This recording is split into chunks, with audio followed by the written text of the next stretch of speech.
Hello, everyone.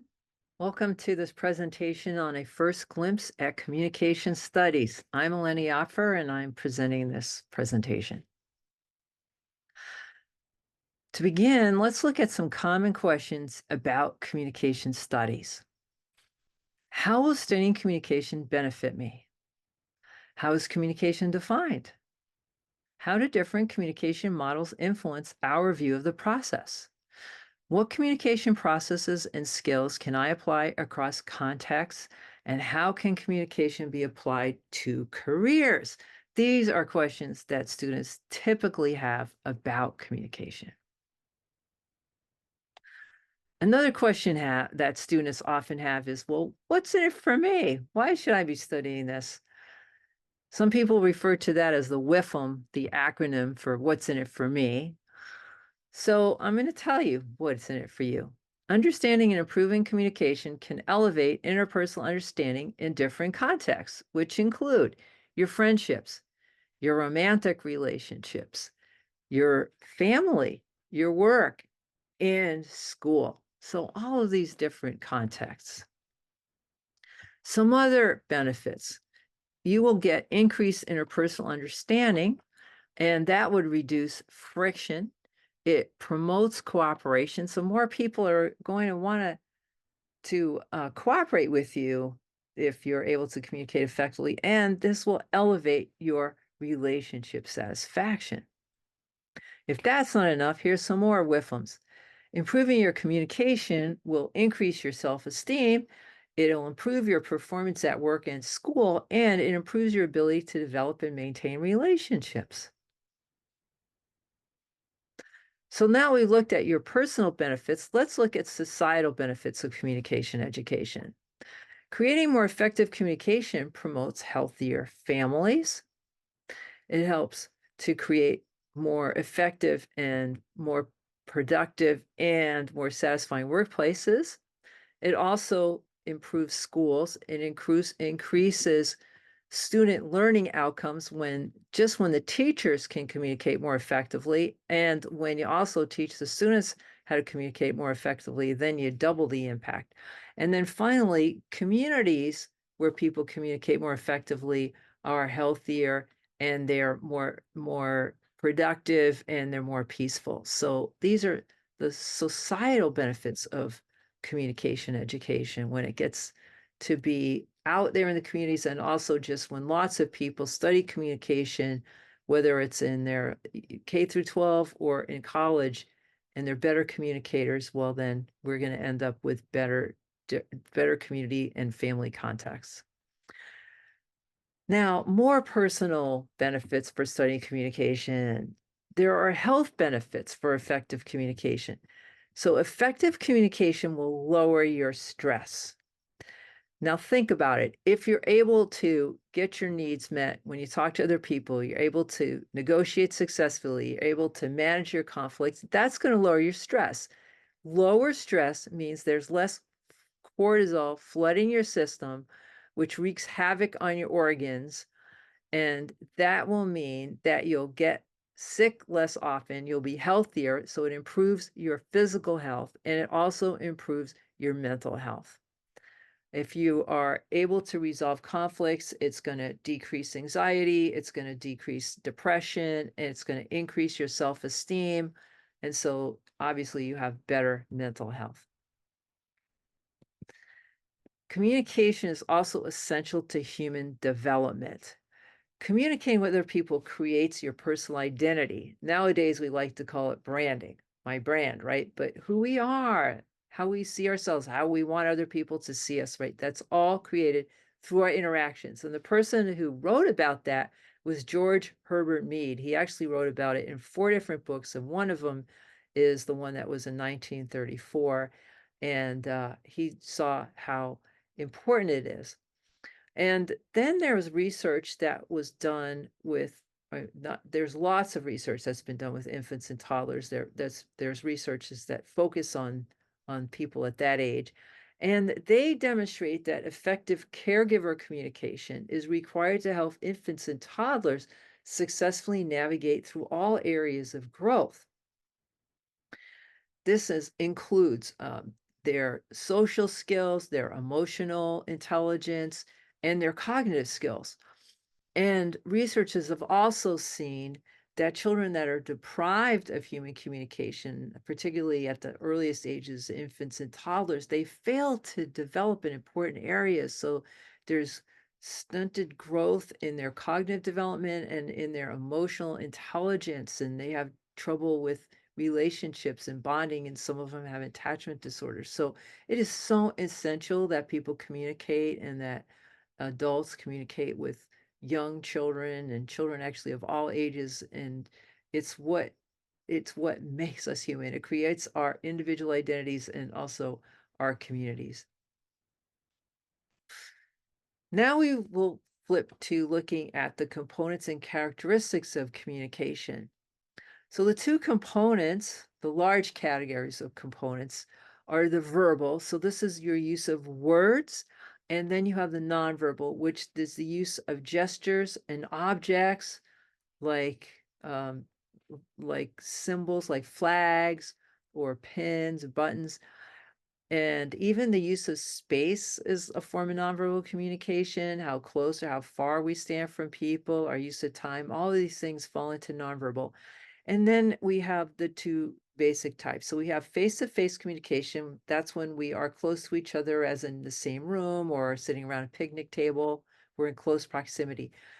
And then you have mediated communication, which is accomplished through some kind of channel, like we're communicating right now through Zoom, which is our computers or our cell phones. And also, mediated communication can happen to mass audiences, as in radio and television, or it can be just oral or oral communication through the phone. So all of that's mediated because we think about the channel that mediates it. Now, communication creates relationships.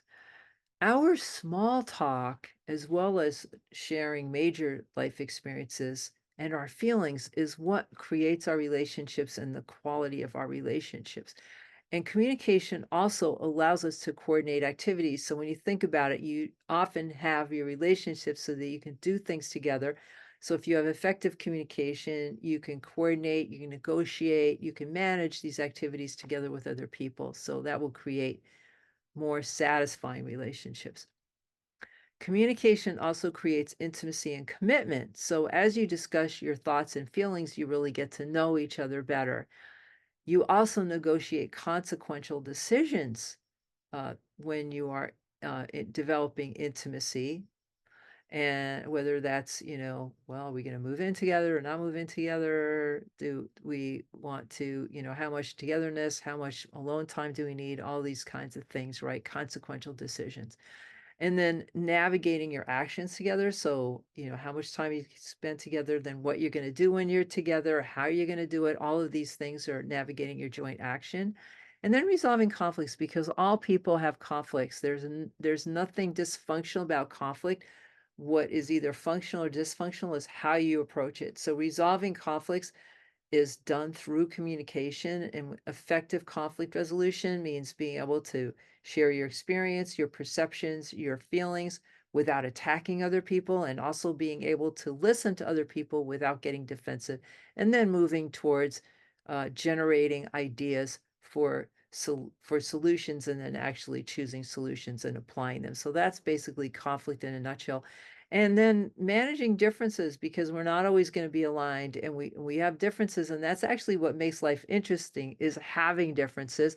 And sometimes that produces tension. So learning how to manage your own tensions as well as other people's tensions. This is all a part of being able to create intimacy and to maintain it. And that's what being able to do it effectively generates a commitment in relationships.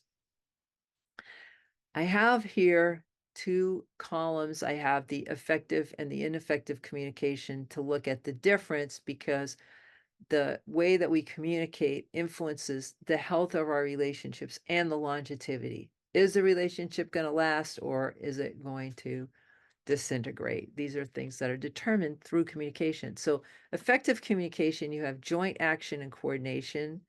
you have intimacy that develops, your conflicts are managed effectively, and that all results in emotional stability, which then leads to relational satisfaction. So these are relationships that are going to last and ones where people are going to feel good about them. In ineffective communication, you have unresolved conflicts because you aren't able to communicate effectively.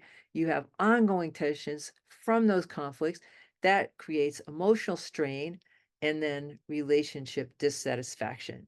When people are dissatisfied, they want to end relationships, and the number one reason for breakups and divorce is communication problems. Not being able to communicate effectively leads to the dissolution of relationships.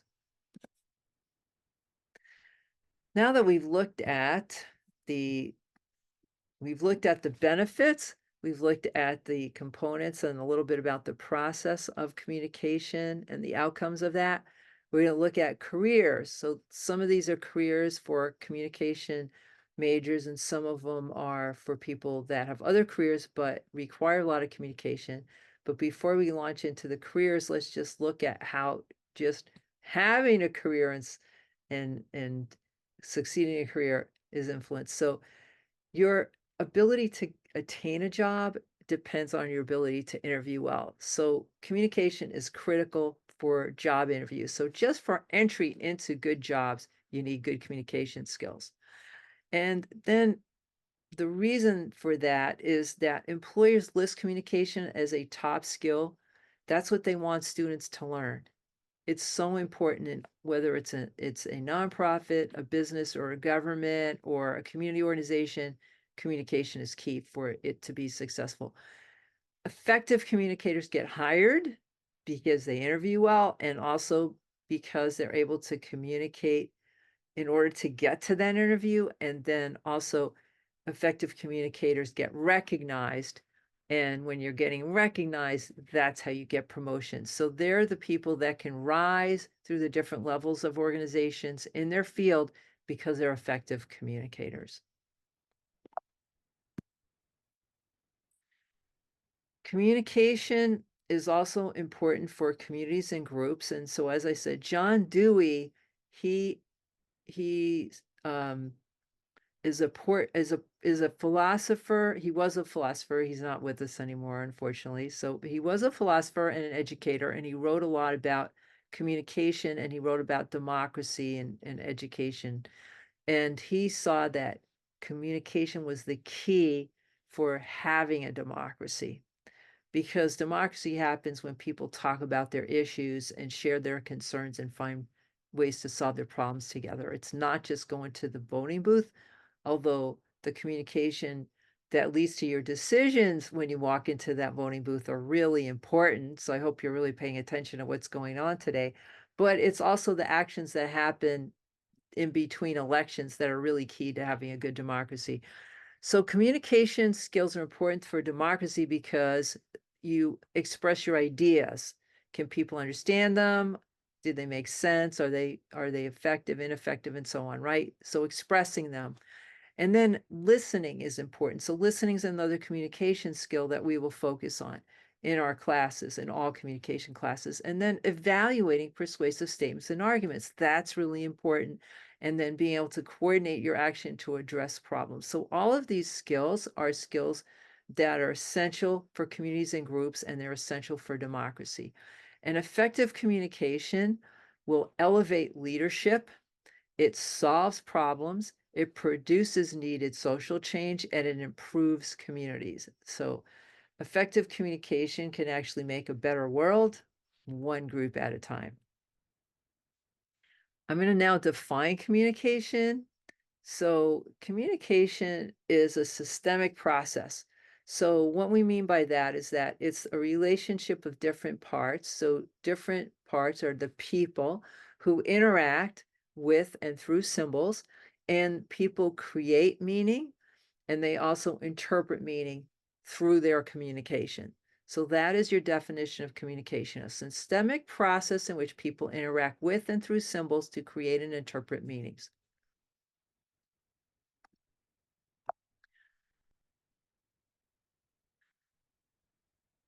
The the way that people represent communication in the modern ages is often through the use of models. So through the 20th century, through the 20th century, we saw the development of models going through stages. So the first stage was the linear model, and this was developed by Shannon and Weaver in 48. Then you have the interactive model by Wilbur Schramm in 1954. And then finally, you have the transactional model, which is still the most popular model today, that was developed by Dean Barlin in 1970. The linear model, the Shannon and Weaver one, identified three components of communication: the sender, the message, and the receiver. It was important because of the articulation of these parts, because that allows us to then focus on these different parts to analyze communication and to see what can be improved if needed. So if the communication isn't working, is it because the sender didn't do a good job of composing the message, or did something happen to the message while it was getting delivered, or did the receiver misinterpret the message? These are the things that the linear model can help us understand better. Now, the linear model is also very limited because communication is more complex and it's not a one-way street. It's interactive. So the interactive model by Wilbur Schramm adds feedback and it adds interaction to its conceptualization of communication. So you have here on the left-hand side of the diagram over here, you have an encoder, and the encoder creates the message, creates a code that you get sent. So there's the message that gets sent to the decoder. The decoder interprets the message. After the decoder interprets the message, they then encode their own message and send it back.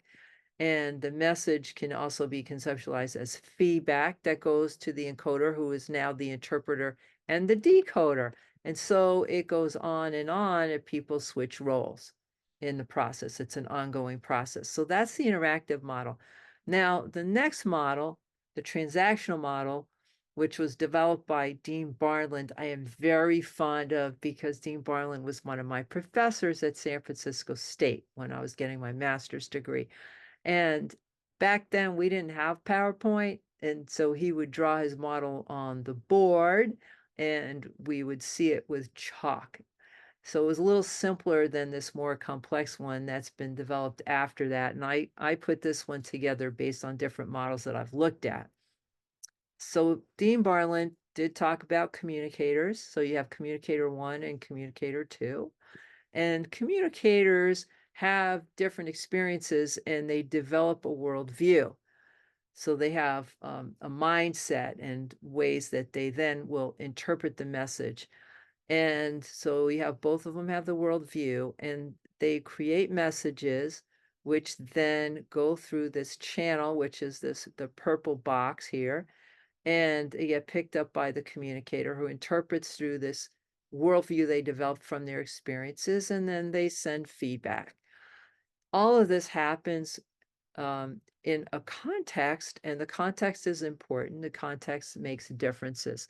For example, at Cal State Channel Islands, our classes tend to be on the smaller side, average 30 people in a class.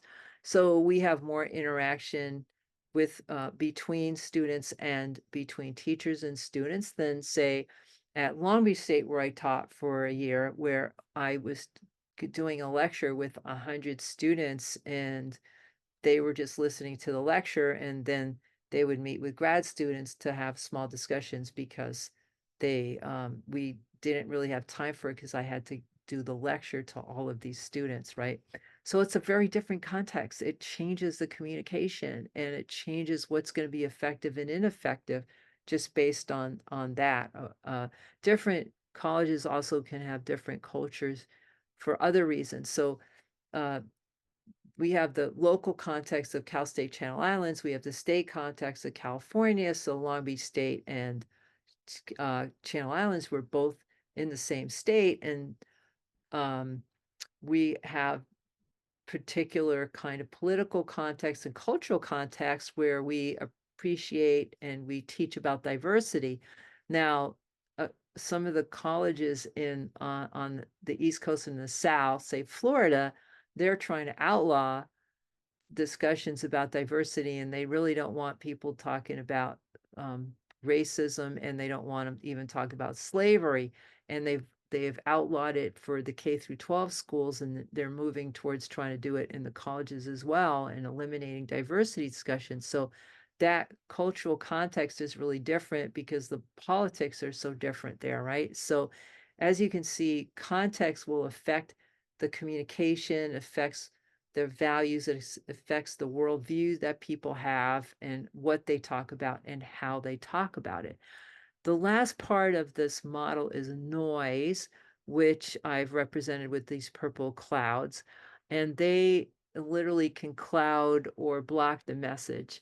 And the noise can be in the channel, like here. So if we were at a coffee shop and they were running a blender in the background continuously, I'd have a hard time hearing you.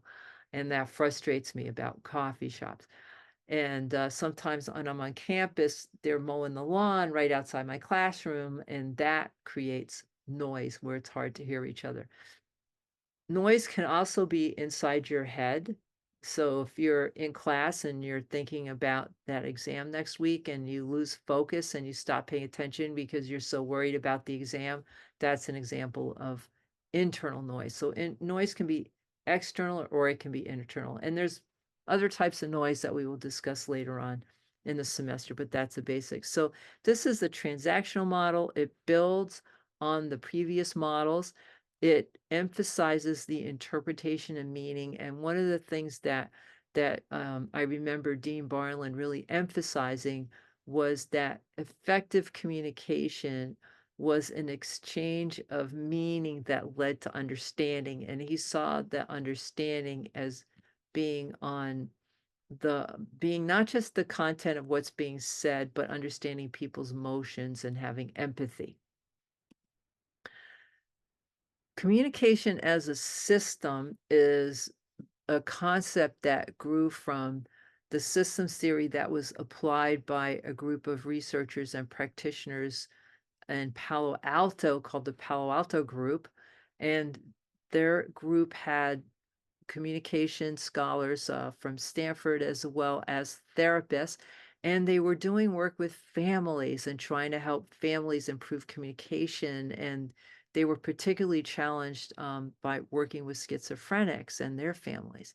So they applied systems theory that had been developed in biology and in other fields, and they applied it to families, and then they created a theory around communication that is very widely accepted and was very popular in the 1970s and is still being used today. So they conceptualized systems as composed of interconnected components. The components influence each other. They have a purpose. They use feedback, and they generate unexpected features through their interactions. So let's have an example here, right? So let's say we have a family that you have the interconnected components. So you have the parents, you have the children, and they influence each other. They talk to each other. They will sometimes have conflict. The children have needs. The parents have to meet them. Parents also have needs. They have to meet them on their own, and so on, right? And families have a purpose. So their purpose is to survive and thrive. Their purpose is for the couple to help each other meet their needs, and then for that couple, or sometimes it's a single parent as well. I shouldn't say only couples, but you can have a single parent too. And they will work together, parents will work together to meet the children's needs, right? So they have these goals that they're trying to meet, and then as children develop, their goals can change and they adapt, right? So systems are generating unexpected features because new things keep happening that you don't expect and you have to react to. And then systems work to sustain themselves. And so sustaining themselves is called homeostasis.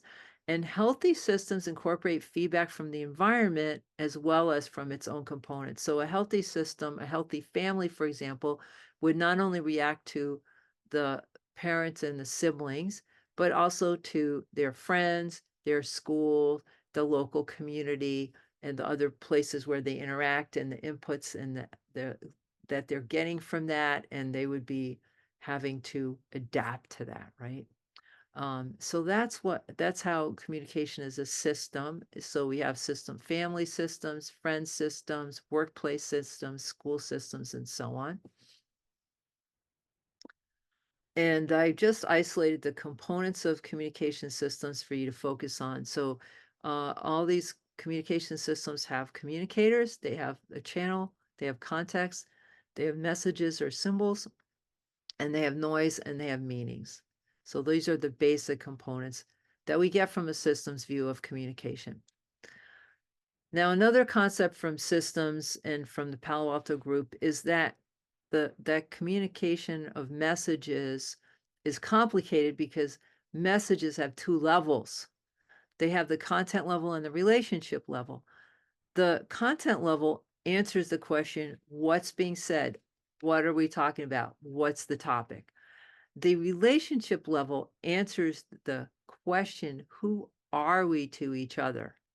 Am I your equal? Am I better than you? Am I your boss? Am I a subordinate? Do I have to listen to you because you're my boss? And so on, right? So, who are we to each other? The relationship is frequently what people are reacting to more often than just the content. In particular, when you have conflict, it's usually about the implications of the relationship in the way that people are talking to each other rather than just what's being said. And by figuring that out, the Palo Alto group was able to work with families to try to ferret out what people were saying about the relationship and then directly address that instead of just the content, right? So, for example, if a parent says, you're not going out until you finish your homework. Now, having being asked to finish your homework is not really such a big deal, but it's probably if a child gets reactive against that or feels badly about it or angry, it's probably because of the way that the parent is making a command, positioning themselves as the boss and telling the child what to do without taking into account what they're thinking or what they're needing. And, maybe they would like to go out and play and then do some homework, right? Or, um, other kinds, other ways, but the parent is just giving it like a command, and then the child that feels like they have no choice, so they feel like they're being dominated, and that would create resistance. As just making a suggestion to do your homework is not like a big deal, but it's how it's being said and the way that people feel they're being treated that they're responding to. Now that we looked at the benefits of studying communication, the different, a couple of different models and some general ideas about what communication studies and how it's being used, we are going to look at the careers. So specialists, so people that major in communication, get a bachelor's degree, maybe get a master's and sometimes even a PhD, can go into research. And research can take place at universities. And sometimes research also takes place in private institutions, think tanks. It can also be for government, and sometimes even corporations have research. And there's companies that do research, and they do research that's for public purposes as well as private. So you have researchers that do research for companies. Um, then you have education. So people that want to teach and like communication want to teach communication. At the K through 12 level, it's unusual. Mostly communication lessons get embedded into social studies or English and those levels. Occasionally you'll have a public speaking class in high school, but usually not interpersonal. A rare high school will have interpersonal communication. And community colleges definitely have communication studies, and you could teach at a community college with a master's, and then to teach at a university, you sometimes can get some work with a master's, but to be a professor, you have to have a PhD, and then you can teach. And professors often also do research as well as teaching. Another job you can get with communication major is in a nonprofit sector, and this can be all different types of roles, from the director to the marketing person to the person who manages the projects to the fund development person. There's a lot of jobs, and all of them require communication. We have a class in nonprofit manager where you could learn about that. Mass communication could be radio, television, film, and so on. People have a lot of different roles in those areas. And then corporate communication. There's actually jobs that are labeled corporate communication where you could be communicating about the corporation to external people or within the communication across different departments.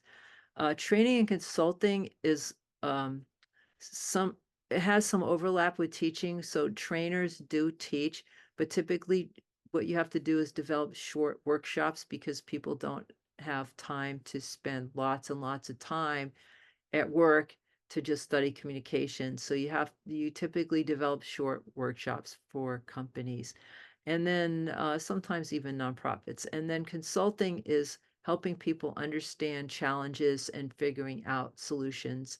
So some of it's advising and some of it is coaching.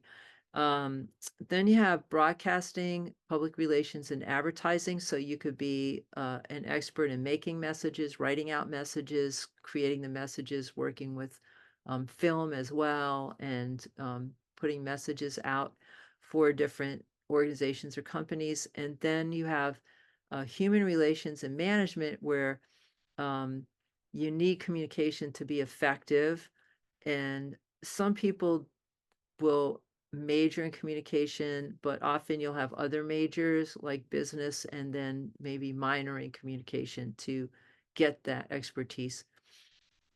And then entrepreneurs, you have to do everything. So you need communication for, creating your organization, creating your brand, and then creating all your marketing strategies and your sales, communicating with employees, or if you're solo employee, communicating with your customers and so on. So you really need communication skills as an entrepreneur. And then coaching is a field that's uh, it's developing. It's not that new, but it's getting more and more popular. More people are hearing about it. So there's life coaching and executive coaching and health coaching are examples of jobs where you use your communications to skills to listen to people's interests and their goals and help them reach their goals. Some careers that require effective communication, but you need a degree in something else, or a master's or a PhD: politics and government, healthcare, law, environment, psychology, coaching, politics, and community organizing. So people in these fields, they often have other degrees, but they really need communication.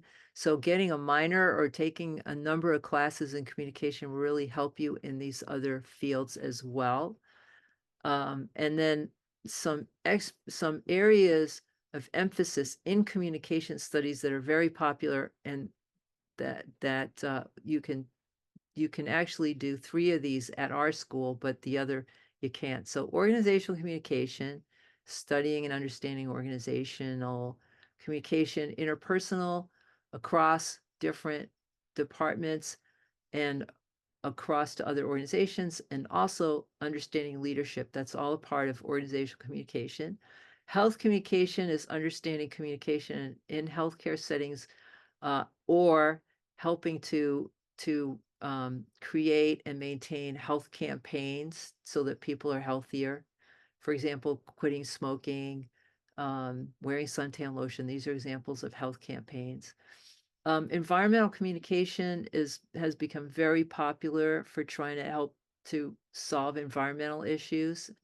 And then sports communication is another very popular area that we don't have at our school, but we have at other universities, where people learn about all kinds of communication that happens with professional sports organizations. Uh, in some, what we've covered are the benefits of studying communication, the current definitions and models, and the varied careers of communication specialists. What I hope you take away from this is that communication is relevant in varied contexts, from your friendships and romantic relationships to school communities and the workplace. Effective communication can elevate your personal and professional life, improve improving your communication. You'll also be able to accomplish more goals and build stronger relationships. And finally, the satisfaction that comes from success in communication helps maintain positive self-esteem and stronger physical and mental health. So thank you for listening. I hope that you are able to elevate your communication and get all the benefits that studying communication can provide you with. Take care.